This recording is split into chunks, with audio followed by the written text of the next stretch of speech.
நம்முடைய வாழ்க்கை ஒரிஜினாலிட்டிக்கு நேரா போகணுன்றதுதான் என்னுடைய பெரிய தாகம். அதுக்கு தான் நான் ஆண்டவராக இயேசு கிறிஸ்துவை ஏற்றுக்கொண்டேன். அதுக்கு தான் உங்களை நான் அழைச்சிருக்கிறேன். மத வாழ்க்கைக்கு இல்ல, மதம் என்ற சாக்காடைக்கு அல்ல. ஒரு காரியத்தை பாரம்பரியமாய் ஒழுங்கு கிரமமாக செய்ய முடியும்.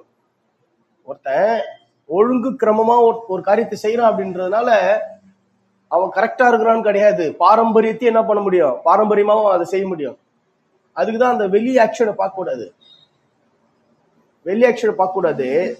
சத்தியத்தின் நோக்கம், சத்தியத்தின் நோக்கம் அல்லது தரிசனம், அது என்ன பண்ண வெளிப்படணும். யாருடைய தரிசனம்? இயேசுவின் தரிசனம்.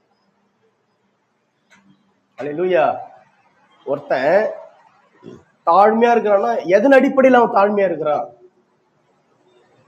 ஒரு காரியத்தை எல்லாத்துக்குமே பேக்ரவுண்ட் இருக்கு. நம்ம வந்து பிளைண்டா பிடிச்ச ஒரு காரியத்தை நம்ம கையில எடுக்கக்கூடாது. இன்னைக்கு சைக்காலஜி எதை போதிக்குதுன்னா, ஃபவுண்டேஷன் இல்லாத ஒரு கேரக்டரை போதிக்குது சைக்காலஜி.